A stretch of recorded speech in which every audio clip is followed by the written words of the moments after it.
Welcome to America Current Affairs. Today, we're diving into a huge story about a powerful AI, a global backlash, and what happens when the very places we go for help let us down. Okay, let's dive right in. Imagine you had a camera. No, think of it more like a magic wand for pictures. You could create the most amazing art, hilarious memes, literally anything you can dream up, just by using your words.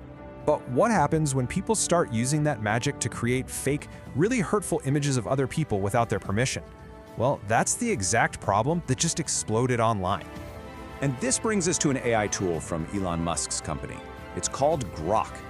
Now, it was supposed to be for creating all sorts of images, but it was very quickly used for something much, much darker. So on the one hand, the whole idea was for creative fun, but what actually happened? People started using it to digitally undress others, to create fake sexualized images, and even to produce pornographic videos, all without consent. And we're not talking about just a few isolated incidents here. Oh no. Research groups like AI Forensics found something like 800 images and videos created by the tool, and some of them were fully pornographic and violent. As you can imagine, this did not go unnoticed. The whole situation quickly blew up into this massive international incident, and governments all around the world were absolutely furious. The European Union? Well, they did not hold back at all.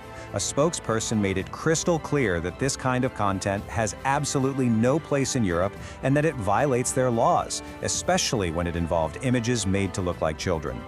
And that anger was just as strong over in the UK. The Prime Minister, Keir Starmer, called the whole thing disgraceful and demanded that the platform, X, get their act together. And listen, these weren't empty threats. Under the UK's Online Safety Act, the media regulator, Ofcom, has the power to block the entire platform and issue enormous fines that could be worth billions of pounds. And just to prove they're serious, the EU had already hit X with a €120 million fine just last month for breaking its Digital Services Act, which is a whole set of laws designed to protect users online. So, with the whole world watching and regulators closing in, how did Elon Musk's company respond to this massive crisis? Get this, their big solution was to switch off the image generator, but only for free users. If you paid for a subscription, you could still use it.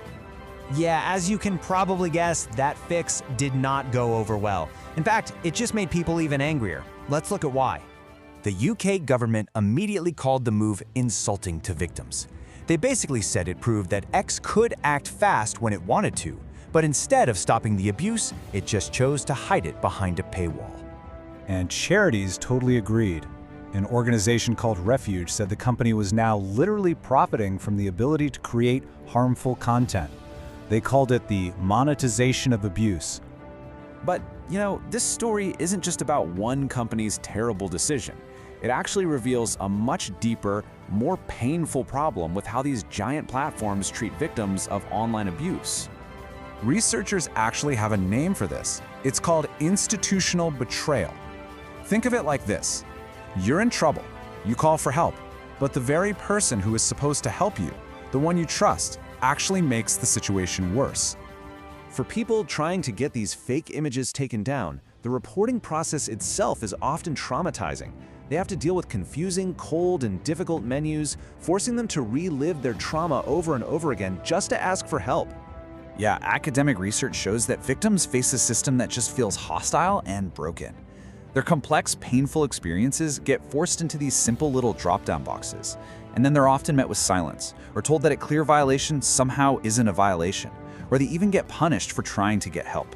So this failure by the platforms, it adds a whole second layer of trauma. The institution that was supposed to be the solution becomes part of the problem. It's like a second attacker. And it leaves us with a really critical question. This problem isn't just about one AI tool anymore. It's about whether the digital spaces where we all live our lives are truly safe for everyone. If the very platforms that are supposed to protect us end up betraying us, where does that leave everyone? That's all for this explainer. If you want to understand the stories shaping our world, make sure you subscribe to America Current Affairs. Thanks for watching.